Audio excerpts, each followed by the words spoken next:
Good morning from beautiful and frosty Alberta. Sun's not quite up yet, but thought I'd do another Canadian corruption roundup. Yesterday morning was about minus 40 where I'm at with the wind. So I said to myself, let's go outside and make another video that hardly anyone will watch. But I thought with the Liberal Bill C-11, I believe, which is the Internet censorship bill, that it's important to continue trying to communicate with people while we still can. And something interesting I saw about that was I'm seeing ads on YouTube and Google where they are against Bill C-11 and the Canadian government. And I think it's interesting when you see YouTube censoring and shutting down people and removing content while advertising against the Canadian government for doing the exact same thing. So I thought that was a bit interesting. What I've really found odd is the way the Canadian media is covering the protests in China against lockdowns and mandates. And first, let me say, these people in China are extremely brave because they can be disappeared. Their families can be disappeared. They can get the super secret bye-bye.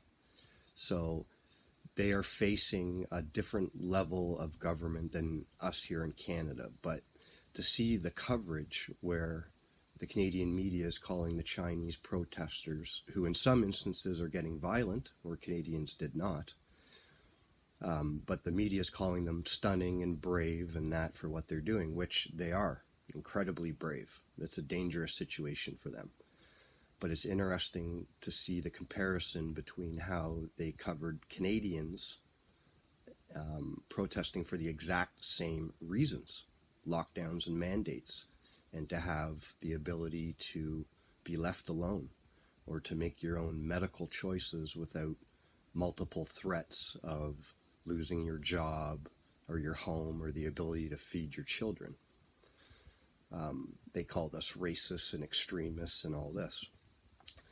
And lastly, because it's cold out here, the Prime Minister, Justin Trudeau, lied under oath at the Emergency Act inquiry. He swore on a Bible, which means nothing to that guy.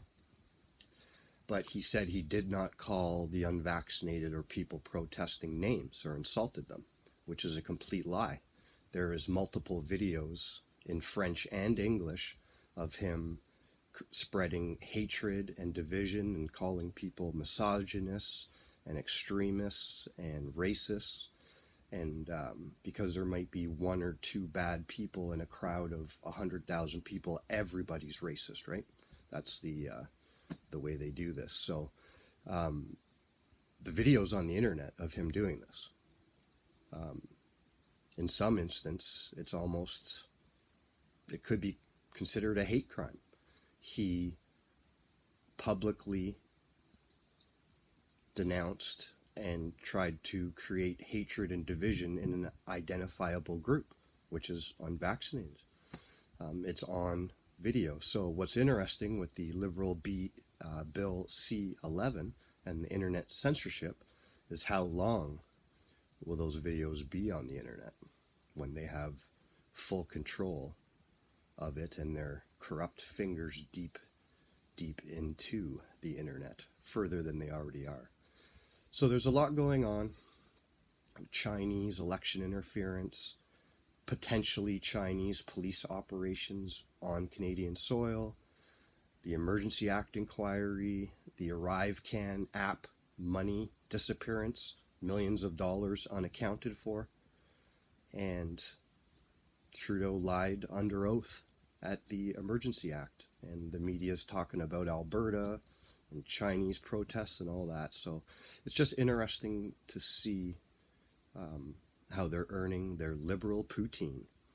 Anyway, folks, stay warm. Have a great day. Take care.